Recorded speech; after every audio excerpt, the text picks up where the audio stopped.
Start your day. Bora Twitter Kyle, and he's here with us this morning. It's been a minute, but he's here. Good morning, Cyprian. We thank God I'm alive, and I've been following you, so I know you are well. I'm very well, and I'm very, very happy that you have provided the platform for us to have a conversation again. Thank you very much. Thank you for doing that. Dennis, this week takes us to a place you may have been to, and we'd love to hear your interpretation of this proverb. Today we are in Gambia. Yes. The land of Kunta Kinte Island, which is formerly known as James Island. Why? Because it is recognized as a site and a historical waypoint during the transatlantic slave trade. 80% of the country is into the agriculture sector, and their staple is groundnuts.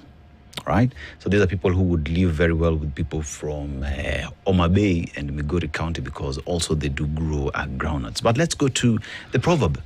If a donkey kicks you and you kick back, you are both donkeys. How would you interpret it? Even before we talk about the donkeys, groundnuts are supposed to be very good, essential for good health. Yes, protein and reproductivity.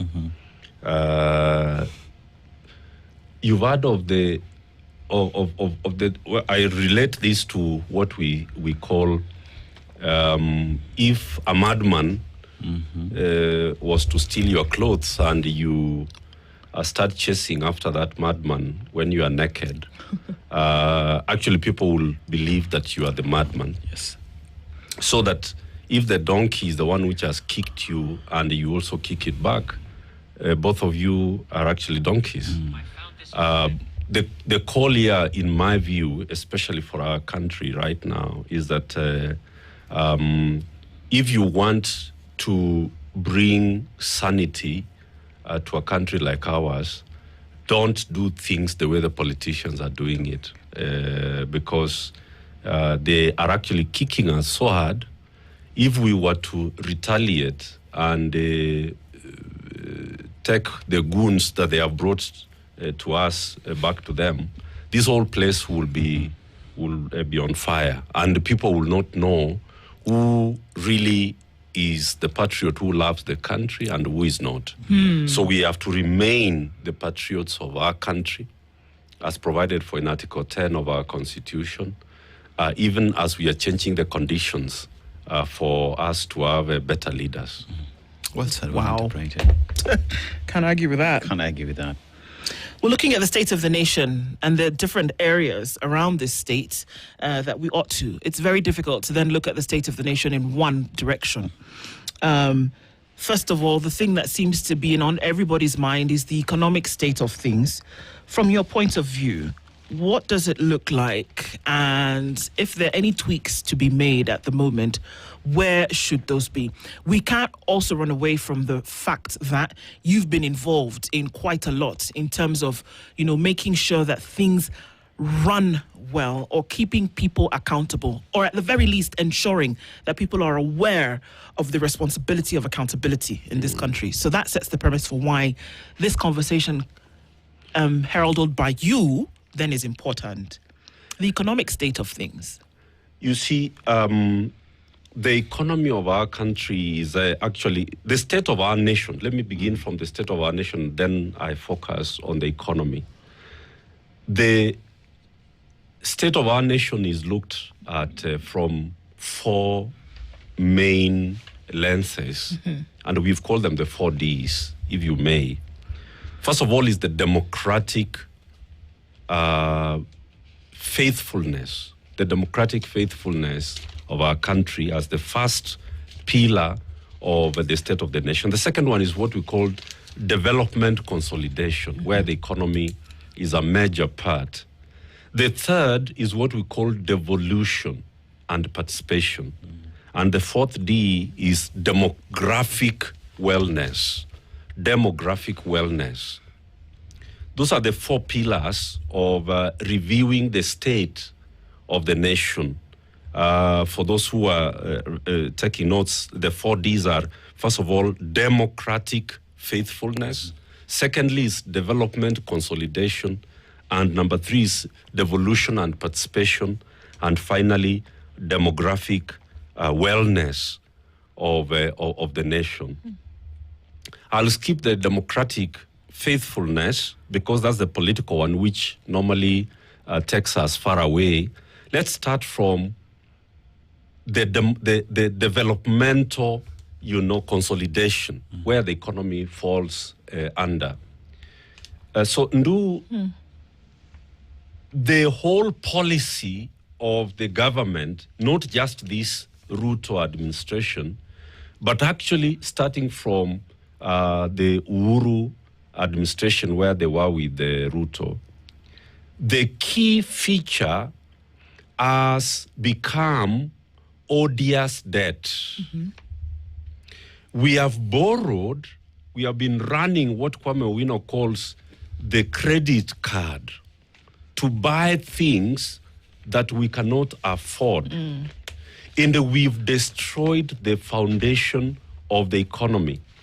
And Ruto has actually worsened the situation as it is today. Because any family which goes to the supermarket to consume things it cannot afford is going to become a slave to the people who are loaning it money. And because of this binge borrowing, the economy is 12.3 trillion in debt.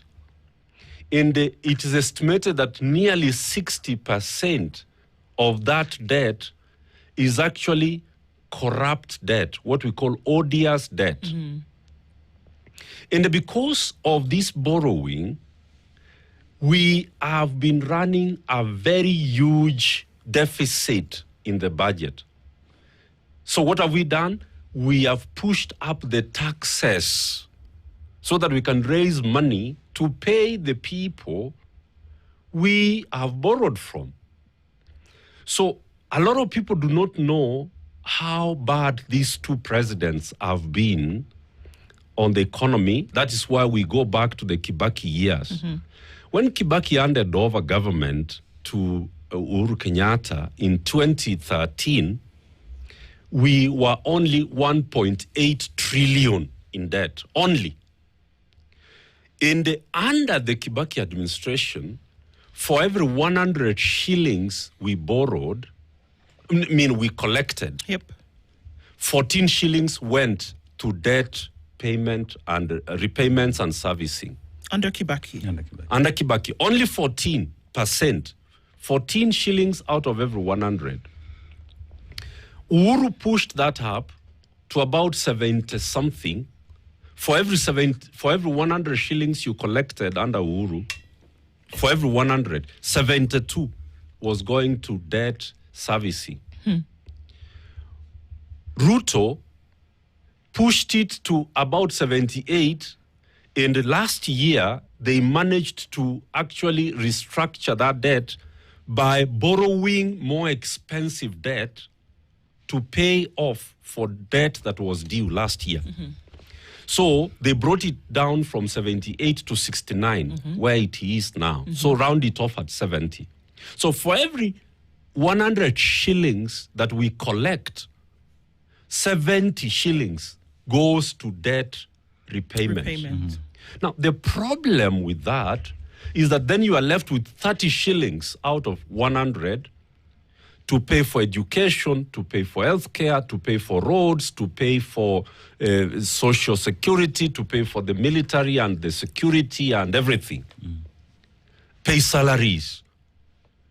You know you can't. It's not enough. You cannot operate because that takes you now to a massive hole that is in the economy. And so what has happened, which is what David Ndii refuses to explain to the people, is that services have been getting worse. That is why schools are in distress. That's why the healthcare is in distress. That is why every sector is in trouble. That's why potholes are becoming bigger. everywhere. And so, what President Ruto has decided to do is that after 2024 June, with the Gen Z revolution, he realized that no, you have to look for a formula of operating outside the constitution. So now he has been advised by David Ndii and the team to create an infrastructure fund to borrow money and spend outside Parliament. Because if you bring it to Parliament, you are going to raise the taxes and the revolution is going to come back. So keep increasing the debt by creating a formula of borrowing money and raise taxes without Parliament approving. But it's still going to come back, Cyprian, because It people is, still have it to is pay. here. You see, when you are paying debt, it is quiet and it's Treasury which is doing it. So by the time Ruto gets out of government, we are going to realize that for every 100 shillings we collect, we will be probably at 93, 94. That is the problem with what is happening right now. Because the borrowing is not through Parliament. So you are not feeling it, but you are paying for it, and it is increasing. By the time Ruto steps out, he is going to leave this country in a hole that the next generation will be unable to come out of. And that is, he thinks it's political genius, but actually it is going to destroy the goose. It's going to kill the goose that lays the golden egg. Because you are not going to have any manufacturing. You are not going to create any jobs in this country. The inequality is going to grow. And therefore, I want to summarize this way. The economy is in shambles. And all this corruption that we are seeing through this so-called G2G and everything else is actually putting bandages on a bleeding wound so that you can be able to go beyond the 2027 election. That's all that President Ruto is doing. He's basically adding more bandages on the wound so that the wound is not seen, so that he is able to survive the 2027 election. And the opposition, that's what is very unfortunate about this country, is that the people in the opposition are completely unable to explain to the country the hole into which William Ruto's administration is digging the country into. They are incapable in their rallies to explain to the country how badly the state of the economy is getting. And once the economy collapses, these other three pillars that we were speaking about will collapse. The democratic, the demographic, and the devolution. They will all collapse because the economy has collapsed. Cyprian, you've mentioned that 60% of Kenya's debt today is odious. It's odious. And here we're looking at an infrastructure fund that has been created to bypass Parliament. And with that then, if already with the laws that we do have and the Act of Parliament that requires every money that we borrow to come through the consolidated fund, you go back to Eurobond that never came to the country. One asks the question, how exposed then will be the country in terms of odious debt that will be accumulating because there is a fund that has been created to bypass Parliament? The word you have used there is very important. How exposed will the country be? We will be naked. Totally exposed, no gate, no fence. This country is going to face... I want to request Kenyans to slow down on this one-term nonsense that is going on. What we need very urgently is not even another protest in June. What we need is actually an open-air national conference on the state of the economy, where all sectors of our country, young people, women, traders, manufacturers, government, members of parliament, we can all sit under one tent, probably at KICC, even if it's at Nyayo Stadium. We need to sit down and explain to ourselves that forget about elections. Yeah. Because you will change Ruto, but what are you going to inherit from this the completely destroyed? So we need to sit so that we ask ourselves, who do we owe money? What was the money borrowed for? How much have we repaid? Is it sustainable? The answer is that it is not sustainable. We are going to destroy our economy, and our children are going to eat us alive because we were reckless, because we did not stop Ruto from continuing to borrow more and more and sinking the country deeper and deeper into the hole. The questions you're asking seem to all be in the National Debt Register, that rather should be. Who borrowed? Who did you borrow from? What for? What did you borrow for? How much have you Whom repaid? do we owe? How much Have we you repaid? What's the balance? And what is the balance? All of those questions should be in the National Debt Register, which should be public and up to date. So you're saying that May 2026, if you go to the debt register, which there's an office, and there should be a portal, that you should be able to find all of the answers to the questions that you ask. Nobody in Kenya knows how much we owe and who we owe. Even the Auditor General. Or if Kenya owes, actually. No, we definitely owe. All right? Who do we owe? We don't know all of them. Because what Uhuru did, and that is why your headline today, Stop the Blame Game and Work, is very cheeky. Because Uhuru Kenyatta and William Ruto are not different. William Ruto has been trying to show that he was in a government where he was not in control. Yeah. He knew everything that was happening and he approved everything that happened under the Uhuru administration. He borrowed this money together with Uhuru. They stole it together. And they will have to pay for it together. Henry, what was his second name? The minister, the former, Henry Rotich. Henry Rotich knows who we borrowed from, and even him, he does not know everybody who we borrowed from. So, what happened?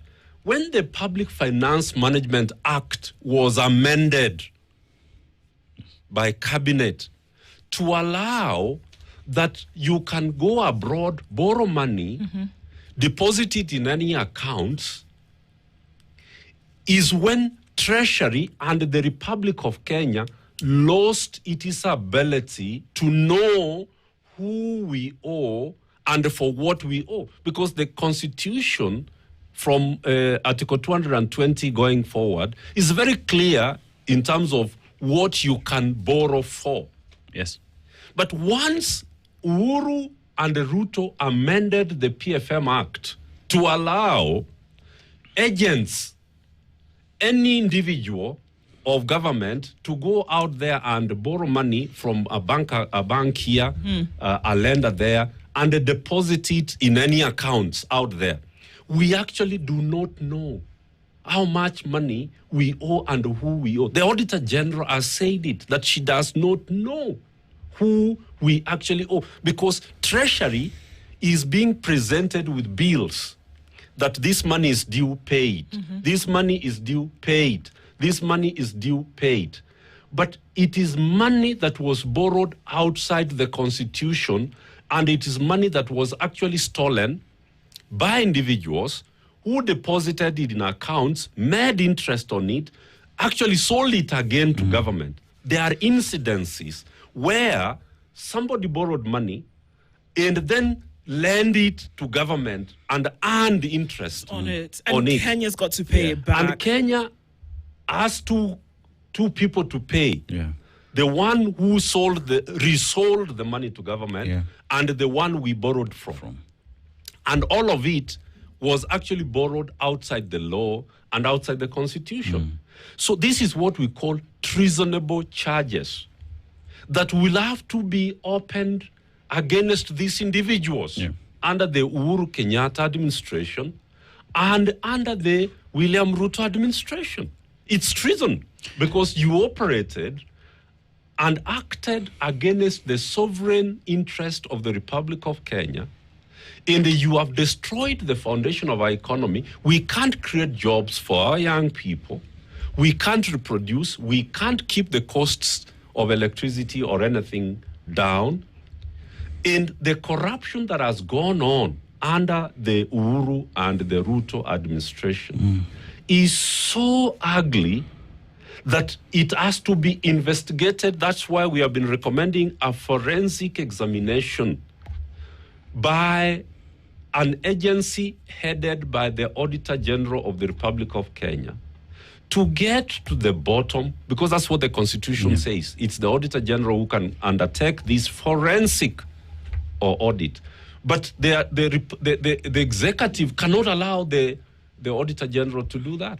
Cyprian, you know, we talk about the law being specific on when you borrow, it goes to do what? Yes. We talk about 12.3 trillion shillings in this country. And this 12.3 trillion shillings, one would say... That was in March. It could be much more now. Yes. Sure. If you walk in this country today, you should be able to see 12.3 trillion shillings. Exactly. We should not be having problems funding our education, our healthcare, security. We should not be having such problems. And you talk about opening this fund to a point where even the Auditor General can't tell the debt that we have in the country today. One asks the question then, why does it seem as if the government of the day, the law, is a suggestion? Because it is. Because it is. And that takes you to the pillar number one of our 4 Ds of reviewing the state of the nation. I summarized it that if your economy is in the state of distress, as ours is, regardless of the bandages that are being placed on it, your other 3 pillars will not hold. So the democratic faithfulness, which is pillar number 1, is in shreds, is in shambles, has collapsed. That pillar has collapsed. That is why the William Ruto administration cannot allow Kenyans to exercise their democratic rights, even of assembly, even of petitioning his government. The police in this country have been given orders not to allow people to demonstrate, not to allow people to assemble, not to allow people to question government. Why? Because if you question this government and expose the rot, if Parliament was to exercise it, is all institutions, let me summarize it this way so that we use our time here judiciously. All institutions of the state and society are dysfunctional. What do I mean by that? The judiciary in this republic cannot guarantee justice.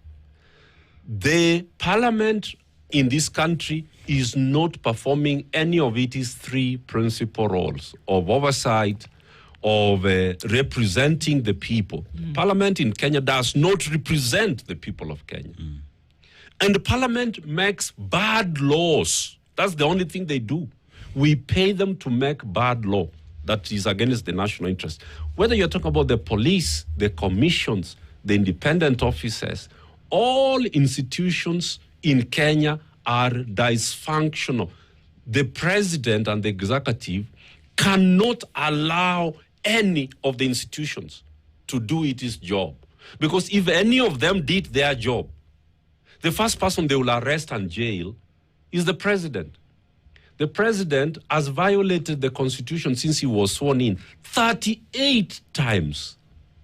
38 times. And you've gone to look at each and every one of these incidences when this has happened. That's our work. We actually filed a case in court in 2024 when I came here in 2024, I explained Yes, you did. what the case. That time we had 31 infractions, 31 violations of the Constitution. This has continued. You've even seen a president who holds UDA rallies and meetings in State House against Article 131 of the Constitution.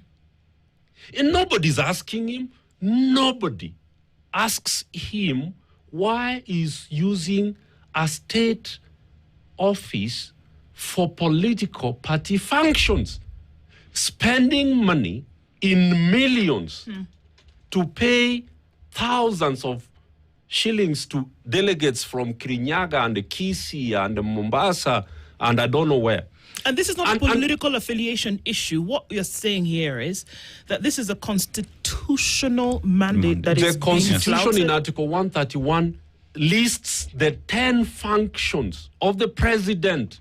One of them is not to hold political party functions in State House. That is not one of the functions of the head of state.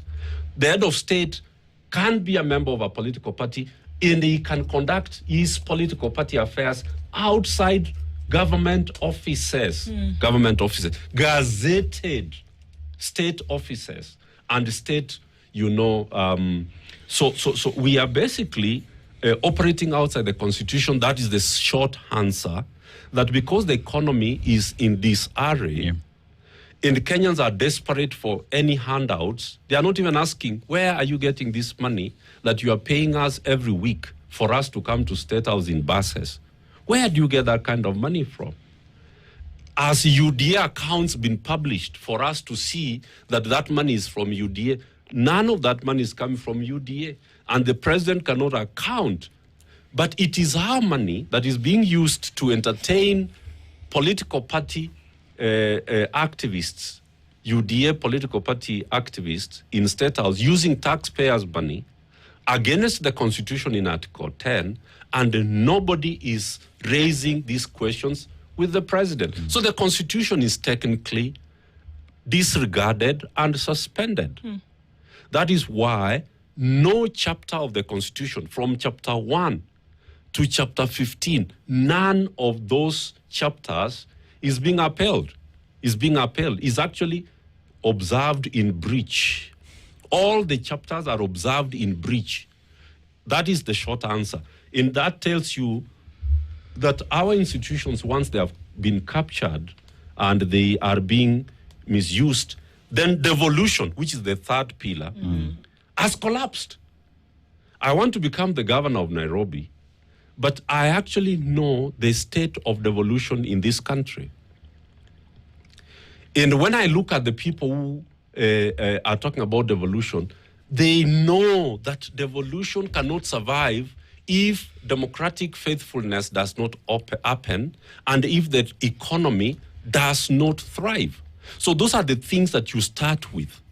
And finally, the demographic wellness. I listed 8 sectors of our demography which are in distress. You've seen that if we start from children, in fact, the demographic discussion starts from how many mothers are dying when they are giving birth. But there are more than 10,000 children in this country who have disappeared. In a year. In a half. year. Yeah. 10,000. What about the state of our youth? The state of our youth is red, is in distress. What about our workers? What about our women? What about our persons with disabilities? What about our elderly? What about the state of marriages and families? And this is where you really wonder why the church is quiet, why the civil society is not focusing on the state of our demographic wellness. So when you look at these 4 Ds, you have to come to the conclusion that we are on the track to a failed state. But because there are elections next year, the discussion is not about the state of the nation. The discussion is about who is able to rig the election next year and come back or get power. So it is a power discussion instead of a welfare and survival discussion. So it's a state of the nation that is in distress, in confusion, and illegitimacy, suffering illegitimacy, but we are not talking about the state of the nation. We are talking about who is able to grab power next year. We are completely sick. That's how you know that people have been traumatized for so long. They no longer can talk about their welfare. The only relief and what people are discussing is about which Arsenal team has won which cup in wherever. The Super Bowl and how it was in America. Seems like that's an outlet for frustration, though. Exactly. And that is what, in political science, if you do not want a revolution, give them the circuses and give them food. That's give them how bread and Hollywood, circuses. that's how Hollywood was created, let's be honest. Because they did that to take away the attention of the people from what was really happening in terms of governance. But what I'm hearing you say, and if we need to look at it, one of the things that you mentioned is that this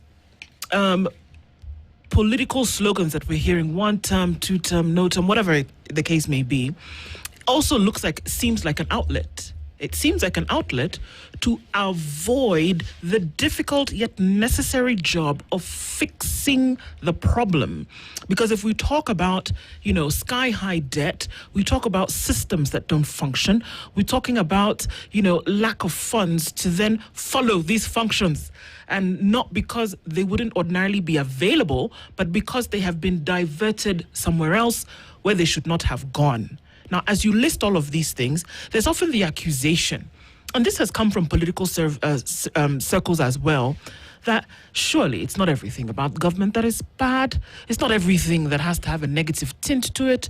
There must be something that you then must be able to celebrate. Does that divert our attention from what is really going wrong, whereby you need to then say, no, you don't get to escape by asking people to be positive? What you must do with the responsibility that you have been given is to ensure that you leave it better than you found it. How do you play between those? This is very important, the question now you've asked. There is no constitutional obligation on me to say the positive things that government is doing. Yeah. I've read I was one of the makers of our constitution, and so I know there is no obligation on me or any Kenyan to praise their government. In fact, patriotism, which is a national value in Article 10, means that you are loyal to your country, not to your government. Yeah. So anybody who is asking us to say the things that government is doing very well or whatever is missing the point, because that's not our obligation. Yeah. Our loyalty is to our country, not to the government. The government is of employees who have actually used our tools to browbeat us, kill us, jail us, take us through very, very difficult, do everything that is unconstitutional. So my response to that is to say this. President William Ruto operates what we call Machiavellian politics. In Machiavelli said that you better be feared than be loved. Yeah. So what William Ruto wants is to be feared, not to be loved. But Machiavelli also says it will be better if you have both. You are feared, but you are also loved. Yeah. And so how he uses that is to use brute force. You remember his Mambo Matatu? Yeah. Use brute force, intimidate the population, scare people, instill fear, and then use our taxes to go around with the Nyota Fund and distribute money and goodies, and so that you are loved at the same time. So that people do not actually have a discussion about how you are acting against national interest. So national interest is the only thing that we are concerned about. Our national interests begin with sovereignty of our nation. Recently, Macron was here. The president is the chief agent in undermining our sovereignty instead of securing it. So let us continue to remind Kenyans that the state of the nation is checked through the 4 Ds. If you are going to ask the question, it is how well has the administration developed our democratic credentials. And the democratic credentials we are doing very badly.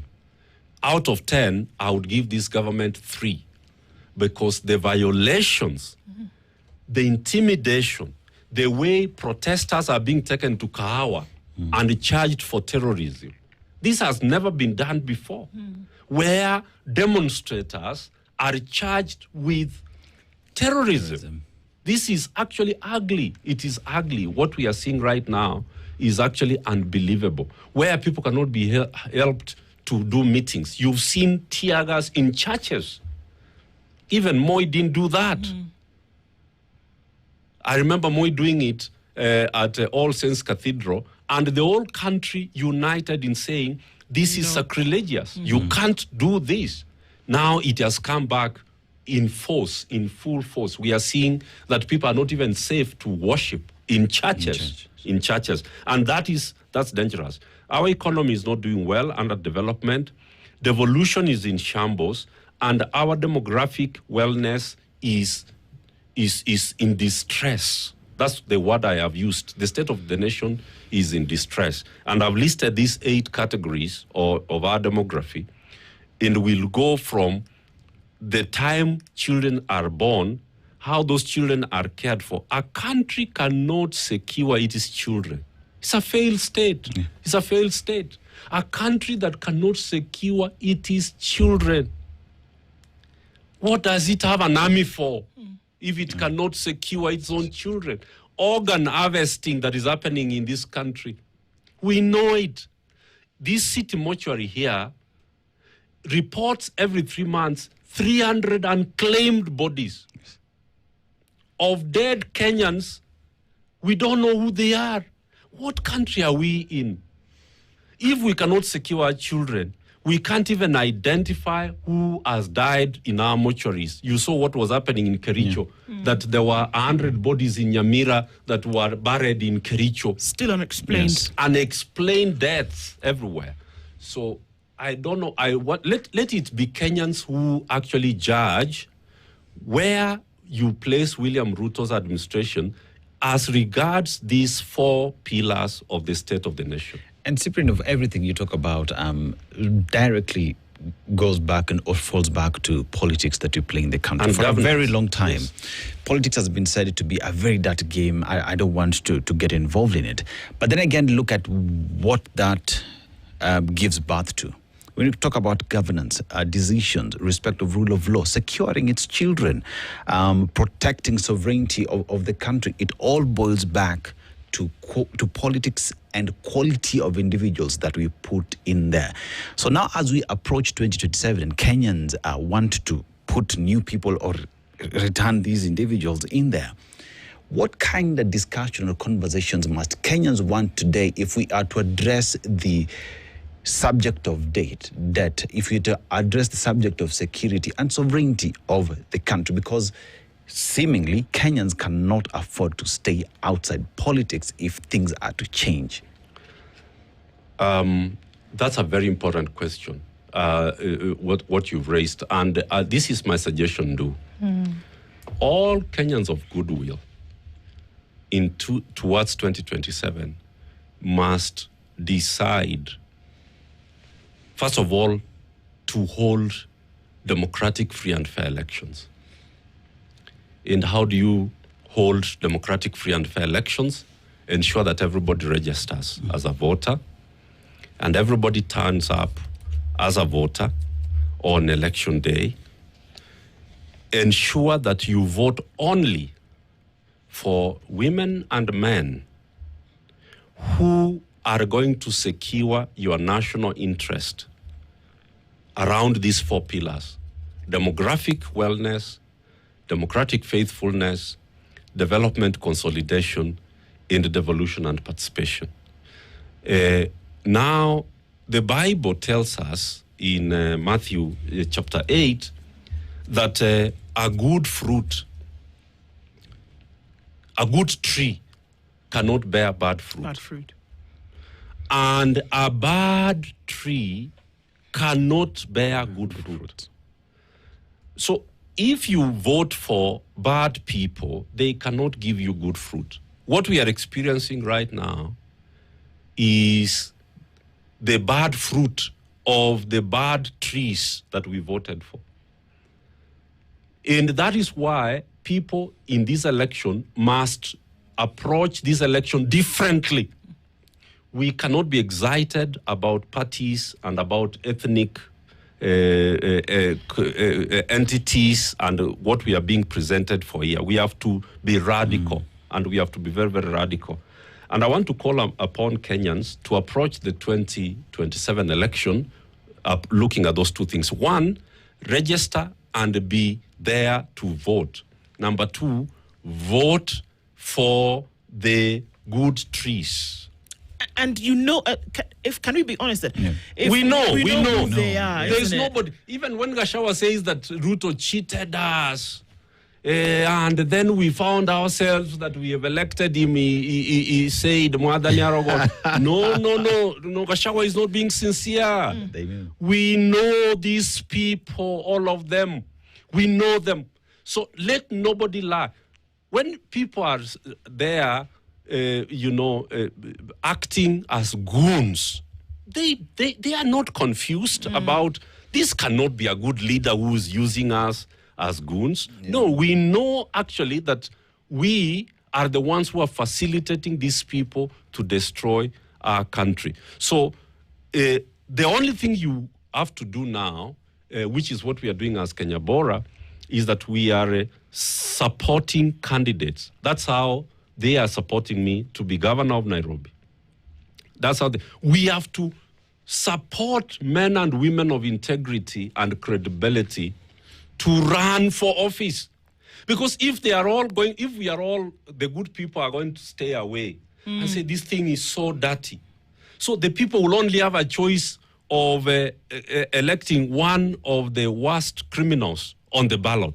So we have to offer Kenyans good men and women on the ballot. That's the first thing we have to do. So my rallying call is that good men like Maraga and the others and women, we need to come together and hold this national convention. And I have been speaking to Professor Kivutha Kibwana, the former governor of Makueni, and you hosted him here recently. Yeah. And he is actually hearing what we are requesting. We need somebody and people who can convene us to have a sober conversation in terms of how we are going to ensure that we hold credible election to elect credible men and women to office and then hold them accountable so that the 4 Ds, the 4 pillars of our nation can be replenished, can be repaired. So that is my recommendation. First of all, let the good men and women come forward. Here in Nairobi, we are actually going to, I said this the last time I was here, we are going to raise money to support good men and women as MCAs, especially young men and women. As MCAs, as MPs, we are going to force some people. I have been speaking to Faith Odhiambo, the former president of LSK. We want her to run as the Senator of Nairobi. We will pay for the bill for her to become the Senator of Nairobi. If we can't get to the place where Americans got to pay money for Obama to run and win, we are not serious about our country. We have to come to a place where we actually approach good individuals like Faith Odhiambo. You drive to our office and say, Madam, we know you are not interested in this politics. But if we made you Senator of Nairobi, we know for sure that you will be a good senator. So what you're talking about here is that there has to be something radical that is done Completely to sort out. radical. Because if we talk about the state of the nation, which is where we started, Yes. being in distress, Yes. what you need to do is have something radical that is going to sort out the issue. If you don't do that, you are not going to change a thing. Don't wait for people to offer themselves as candidates. Offer them as candidates. If you are supporting Sifuna and you are supporting whoever, send money to the number so that he can have money to run rallies. And I'm very happy because I've been working with them. And one of the activities, I actually saw Kenyans sending in 2.6 million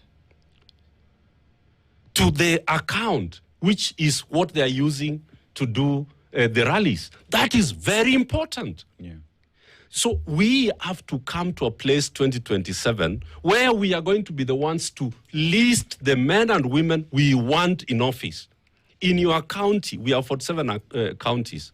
Don't wait for people to offer themselves. Call them and say, it is you, madam, we want to run. No, we want you to run for this office.